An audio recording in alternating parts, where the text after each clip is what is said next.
My motto is China plus one. I visited China 15 years ago and had no hesitation in learning from anyone. నేను 15 ఏళ్ల కింద చైనాని visit చేశా అని చెప్తున్నాడు. I will visit China soon to learn. I once took a 10-day course at Harvard. Similarly I will visit China to understand their best practices. పోతే పోగాని ఏడికి పోయినా సరే చైనా విధానాలు నేర్చుకోవాలంటే చైనా దాకా పోవాల్సిన అవసరం లేదు. ఓకే, మనకి అవి ఇంప్లిమెంట్ చేయాలనే చిత్తశుద్ధి ఉంటే అవి తెలుసుకోవడం, ప్రపంచంలో ఎక్కడున్నా తెలుసుకోవడం చాలా చిన్న విషయం. నేను వాళ్ళ యొక్క వీధులను ఎట్లా క్లీన్గా ఉంచుతున్నారని నేను వీడియోతో సహా చూపెట్టిన. చాలా సింపుల్. ఓకే, వాళ్ళకి యొక్క పారిశుద్ధ్య మన దగ్గర ఏంది అన్స్కిల్డ్ ఏమంటారు అన్ట్రైన్డ్ అన్స్కిల్డ్ లేబర్ ని హైర్ చేసుకుంటే నో యూస్. అర్థమైందా?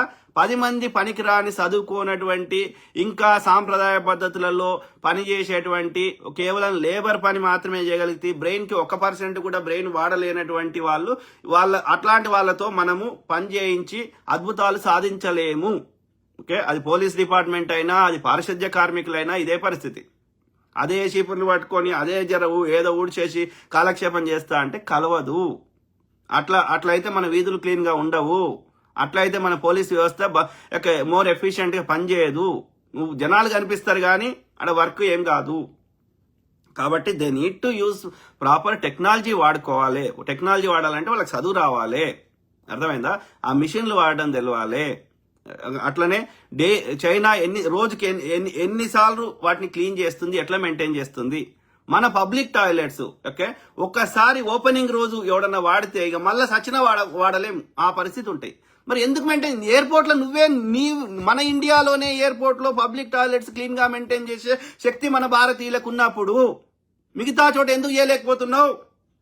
నీకు శాత కాకపోతే ప్రైవేట్ కాంట్రాక్ట్ ఇవ్వు, వాడు మెయింటైన్ చేయకపోతే వాని కాంట్రాక్ట్ రద్దు చేసి ఎవడు మెయింటైన్ చేస్తే వానికి, లేకపోతే వానికి ఫైన్ అయ్యి వాడు మెయింటైన్ చేయకపోతే. ఎయిర్పోర్ట్ లో చేసినప్పుడు మిగతా ఎందుకు చేయలేకపోతున్నావు? మన పార్కులలో కానీ పబ్లిక్ టాయిలెట్స్ ఎక్కడ వాడుకోవడానికి అనుకూలంగా ఉన్నాయా? కేటీఆర్ అయితే డబ్బాలు పెట్టిండు, వాటికి నీళ్ళ కనెక్షన్ లేదు, ఏం లేదు, ఉట్టి డబ్బాలు పెట్టి వాడు లక్షల కోట్లు దోసుకున్నాడు. మరి ఇవన్నీ మెయింటైన్ చేస్తేనే కదరా అభివృద్ధి అయిన దేశంలో, ఇవన్నీ మెయింటైన్ చేస్తేనే అది అభివృద్ధి అయిన దేశం అంటారు కదా. You want compete with China కదా. చైనా పబ్లిక్ టాయిలెట్స్ ఎంత మంచిగా మెయింటైన్ చేస్తుంది. You don't have, your priorities are different. ఎంతసేపు చిల్లర పథకాలు ఇస్తా నాకు ఓటే. నో దాట్ అట్లయితే ఇండియా ఎన్నటికీ అభివృద్ధి కాదు. అర్థమైందా? ఎన్నేళ్ళైనా ఆడుకునే దేశమే ఉంటుంది. No, you need to change your priorities. Blue collar jobs and recruitment in government. On the creation of jobs, CM Revanth Reddy said that blue collar jobs are an alternative to white collar jobs. AI has not created an alternative to blue collar jobs. ఏందిరా ఏం చేస్తుంది? ఏం చేయదు AI. Okay, ఒక information ఇస్తుంది. Artificial intelligence అంటే ఒక ఎక్కువ ఏమంటారు ఆర్టిఫిషియల్ ఇంటెలిజెన్స్ ఆల్రెడీ ఉంది. గూగుల్ సెర్చ్ ఇంజిన్ కనిపెట్టినప్పుడు ఎప్పుడైతే గూగుల్ మనం వాడుతున్నామో అప్పటి నుంచే ఉన్నది. అర్థమైందా? సో మోర్ రిపిటేటివ్ లేబర్ టాస్కులు మాత్రమే AI చేయగలుగుతుంది. అర్థమైందా? క్రియేటివిటీ ఉన్నది, ఒక అథెంటిసిటీ కావాలంటే AI చేయలేదు. అర్థమైందా? కాబట్టి AI cannot replace everything. More labour oriented. Okay, అది రిపిటేటివ్ చేయగలిగే లేబర్ ఓరియంటెడ్ వాటి పనులు మాత్రం అది AI అదొక టూల్ గా హెల్ప్ అవుతుంది. AI చేసేది పర్ఫెక్ట్ ఉండదు. AI చేసిన దాన్ని మళ్ళీ మనం రివ్యూ చేసుకోవాల్సిన అవసరం ఉంటుంది. అది కూడా కొత్త సృజనాత్మకత, న్యూ క్రియేటివిటీ కావాలంటే AI తోటి సాధ్యం కాదు. అది ఉన్న డేటాబేస్ ని కొంచెం హెల్ప్ చేస్తుంది, మనకు ఒక సహకరిస్తుంది తప్ప AI does not replace everything. కాబట్టి AIని బూచిగా చూపెట్టాల్సిన అవసరం లేదు. Okay, it cannot our youth need to focus on alternatives and enhance their skills. చేయాలంటే ఫ్యూచర్ సిటీలో హెల్త్ స్కిల్ యూనివర్సిటీ ఉంది అంటూ ప్రతి జిల్లా కేంద్రంలో ప్రతి మండల కేంద్రంలో స్కిల్ యొక్క ట్రైనింగ్ సెంటర్ ఎందుకు ఉండదు? ఇంటిగ్రేటెడ్ ఆఫీసెస్ అని పెట్టినావు కదా, అందులో ఈ యొక్క స్కిల్ సెంటర్ పెట్టవచ్చు కదా.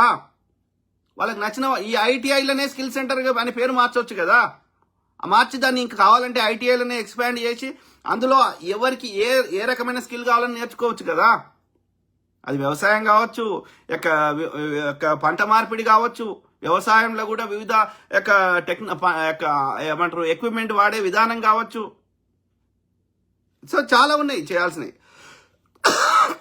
Those who had the opportunity to govern the state in the past viewed themselves merely as rulers. I, however, consider myself a public representative there here to serve. There are 2 lakh vacant jobs. ఇది ఎంత absolute non sense అంటే, there is no అట్లా ఏమీ లేదు. 2 లక్షల ఉద్యోగాలు ఇట్లా ఏం లేదు. నువ్వు అనలైజ్ చేయాలి, మనకు అవసరమా, మనము ఈ యొక్క వీళ్ళందరినీ పెంచి పోషించడం అవసరమా, ఇంతమందికి మన జీతాలు యొక్క 22% ఆఫ్ బడ్జెట్ కేవలం వీళ్ళ జీతాలకు వీక్తే, ఓకే, ఎంప్లాయీస్కే వీక్తే, నేను మిగతా యొక్క 78% బడ్జెట్ లో నేను ఇచ్చిన ఉచిత హామీలు, ఈ పథకాలు పంచిపెట్టే కార్యక్రమాలు తీసేస్తే నాకు ఎంత మిగులుతుంది బడ్జెట్? కాబట్టి ఇంకా నువ్వు అదనంగా యాడ్ చేసుకుంటూ పోతే అప్పుడు 30-40% ఆఫ్ ద బడ్జెట్ నువ్వు జీతాలకు ఇచ్చుకుంటూ పోతే నువ్వు అభివృద్ధి ఎప్పుడు చేస్తావు? నువ్వు ఎప్పుడు వంచి పెడతావు? ఎడకెళ్ళి వస్తాయి? ఇంతమందిని కూర్చోబెట్టి మోపాల్సిన అవసరం ఏమొచ్చింది? ప్రభుత్వం ఇంత భారాన్ని ప్రజల మీద రుద్దాల్సిన అవసరం ఏమొచ్చింది? Let the private people do their own things. Why government has to involve in everything? You regulate, let the private people do everything, you just regulate them and put a healthy competition instead of monopolizing. అర్థమైందా? ఒక గుత్తాధిపత్యం కాకుండా ఒక healthy competition లో private వ్యక్తులు అన్ని చేయని, అది విద్యుత్ కావచ్చు, విద్య కావచ్చు, వైద్యం కావచ్చు, ప్రభుత్వమే అన్ని ఎందుకు చేయాలి? చిన్న స్కూళ్ళని ఎత్తేసాయి. ప్రతి మండల కేంద్రంలో ఒక ఐఐటి లాంటి బెస్ట్ క్వాలిటీ ఉన్న ఇంటర్నేషనల్ స్కూల్ పెట్టు, ప్రతి గ్రామానికి స్కూల్ బస్ పెట్టు, అయిపోయింది. Why do need to?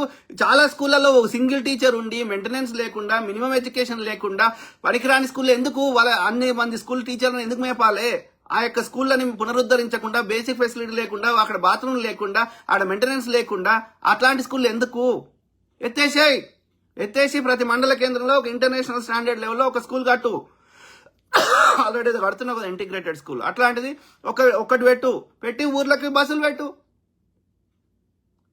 అర్థమైందా? అలా కూడా ఫీజు ఛార్జ్ చేయి. Middle class above middle class rich వానికి ఛార్జ్ చేయి, రిచ్ వానికి ఎక్కువ ఛార్జ్ చేయి, middle class below middle class వానికి ఒక 50% డిస్కౌంట్ సబ్సిడీ.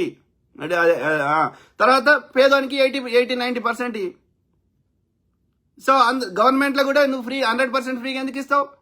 బలిసినోనికి ఎందుకు ఇస్తావు? పేదవానికి అంటే ఓకే, బలిసినోనికి ఎందుకు ఇస్తావు? క్వాలిటీ మెయింటైన్ చేయి, ఛార్జ్ చేయి. ఇప్పుడు ఐఐటీల ఫీజులు తీసుకుంటలేరు, గవర్నమెంట్దే కదా. Same way, do that way. ఇప్పుడు ఈవెన్ గాంధీ ఉస్మానియాలో కూడా ఏది ఫీజు తీసుకుంటలేరా? తీసుకో. ఎనీ గవర్నమెంట్ 100 పనికిరాని ఎత్తేసి ఒక 4-5 ఎన్నో అంటే ఇప్పుడు ప్రతి మండల కేంద్రంలో best quality international standard school పెట్టు. మిగతా ఊర్లో అన్నీ ఎత్తి పారదొబ్బు. ఓకే, పారదొబ్బి ఇంటర్నేషనల్ స్టాండర్డ్ స్కూల్లో నువ్వు ఫీజు తీసుకో. ధనవంతుడి దగ్గర ఫుల్ ఛార్జ్ తీసుకో, పేదవాని దగ్గర మిడిల్ క్లాస్ దగ్గర సగం తీసుకో, పేదవాని దగ్గర 10 రూపాయలు తీసుకో నామినల్ ఫీజు. కానీ don't give it for 100% free. ఎందుకంటే 100% ఫ్రీ ఇస్తే ఆ రెస్పెక్ట్ ఉండదు, ఆ క్వాలిటీ ఉండాలి, ఆ రెస్పెక్ట్ ఉండాలి. అర్థమైందా? సో గవర్నమెంట్ స్కూల్స్ కూడా you are competing with the private schools, అంతే. ఇది ఒక ఆల్టర్నేటివ్ ఆప్షన్ లాగా ఉంచు. ఇప్పుడు కేంద్రీయ విద్యాలయాలు ఉన్నాయి, they are maintaining good quality, మేమేమంటలేం. ఐఐటీలు ఉన్నాయి, they are maintaining good quality, మేమేమంటలేం. ఎయిమ్స్ ఉంది, they are maintaining good quality. So we respect them, they are charging also. అట్లా చేయి. పనికిరాని చిన్న చెత్త తీసేసాయి, ఈ యొక్క పనికిరాని అన్ని, ఈ ఇన్ఎఫిషియన్సీ అన్ని కట్ చేయి. అర్థమైందా? 125,000 మంది టీచర్లు అవసరం లేదు మనకి. అందులో సగం వేస్ట్, సగం తీసేయచ్చు ఈజీగా నువ్వు కరెక్ట్ ఎఫిషియెంట్గా మెయింటైన్ చేస్తే. Same thing with health care. వైద్య రంగంలో కూడా ఒక మోర్ ఎఫిషియెంట్గా చేయి. మండల కేంద్రంలో, జిల్లా కేంద్రంలో ఉంచు. ఇంకా పనికిరాని చిన్న తీసి పారదొబ్బు. అలా కూడా క్వాలిటీ మెయింటైన్ చేయి, అక్కడ కూడా ఛార్జ్ చేయి. సో ఇది ఒక ఆల్టర్నేటివ్. గవర్నమెంట్ అనేది ఒక ఆల్టర్నేటివ్ ప్రైవేట్ వాటికి. అంతేగాని ఇక మనం ప్రైవేట్ను రిప్లేస్ చేసే విధంగా ఉండకూడదు. మెజారిటీ ప్రైవేట్ వాళ్ళే చేసే విధంగా, హ్యాండిల్ చేసే విధంగా ఉంచాలి. అప్పుడే ఎఫిషియెంట్గా పనిచేస్తాయి సిస్టమ్స్. ఈ యొక్క ఇంకా హైర్ చేసుకొని మా ప్రజల మీద ఆ భారాన్ని రుద్ది మోర్ ఇన్ఎఫిషియెంట్ సిస్టంగా తయారై మెజారిటీ బడ్జెట్ జీతాలకు ఇచ్చే విధంగా తయారైతే మనం అభివృద్ధి చెందిన దేశంగా ఎన్నడుగాం. At least 50% of the budget should go towards capital expenditure. అర్థమైందా? అభివృద్ధి కేటాయించాలి, గుంతలు లేకుండా చేయాలి. పబ్లిక్ టాయిలెట్స్ మెయింటైన్ చేయాలి, క్లీన్ అండ్ గ్రీన్ సిటీస్ ఉండాలి, పర్యాటక అభివృద్ధి చేయాలి, అర్థమైందా? చిన్న చిన్న అడవులను పెంచాలి, చెట్లను పెంచాలి, అర్థమైందా? ఒక యాక్సిడెంట్ కానటువంటి రహదారులను ఏర్పాటు చేయాలి. సో ఇప్పుడు మొన్న రాజీవ్ రహదారి మీద ఎందుకంత యాక్సిడెంట్లు అవుతున్నాయి? ఆడ ఎడబడతాడ ఎందుకు ఆపుతుండ్రు? రోడ్డు మీద ఆపొద్దు కదా. ఎంత ఎమర్జెన్సీ ఉంటే సైడ్కి తీసుకొని రోడ్డుకి వెళ్ళి పక్కకి ఆపుకోవాలి. అంటే ఆ రోడ్ సైడ్కి పక్కకి ఎమర్జెన్సీ ఇట్లా ఆపుకోవడానికి ప్లేస్ లేవా? వాడు రోడ్ కట్టేటోడు సరిగ్గా కట్టలేదా? ఇంటర్నేషనల్ స్టాండర్డ్స్ మెయింటైన్ చేయలేదా? నడి రోడ్ మీద ఆపితే ఎన్కోనికి ఎట్లా తెలుస్తుంది ఆడ బండి ఆగిందని? మళ్ళీ ఫ్లాష్ లైట్స్ వేసి ఆడ కోన్లు పెట్టి అట్లా చేస్తే వానికి తెలుస్తుంది కావచ్చు దూరం నుంచి వచ్చేటానికి. వాడు అంత స్పీడ్లో వస్తాడు, నువ్వు సడన్ గా ఆపితే వానికి తెలియకపోతే గుద్దేవాటే. మొన్న పండు అయింది, అంతకుముందు ఇంకోరికి అయింది, చచ్చిపోవాటి. అంటే అంత పెద్ద జాతీయ రహదారుల మీద ఎడబడతాడు ఎందుకు ఎట్లా ఆపుతారు? ఎమర్జెన్సీ దానికి సపరేట్ ఉంటాయి. ఎమర్జెన్సీకి ఇంకో ఎక్స్ట్రా లేన్ ఉంటుంది, అలా ఎమర్జెన్సీ సైడ్కి తీసుకొని ఆపుకోవడానికి. రోడ్ల మీద ఆపకూడదు కదా. So I don't understand. Basics లేవు. 67,760 జాబ్స్ నేను క్రియేట్ చేసిన అని చెప్తున్నావు. ఏం క్రియేట్ చేసినావు? ప్రజల యొక్క ట్యాక్స్ డబ్బులు తీసుకుపోయి అది గొప్ప. ప్రైవేట్లో 67,000 క్రియేట్ చేసిన అని చెప్పు, నేను అప్రిషియేట్ చేస్తా. గవర్నమెంట్లో అది పెద్ద నువ్వు చేసేది ఏంది? ఉన్న పైసలను తీసుకుని చిల్లం పల్లం వేస్ట్ చేస్తాడు తప్ప. ప్రైవేట్లో నువ్వు 67,000 క్రియేట్ చేసిన అని చెప్పు, నేను అప్రిషియేట్ చేస్తా.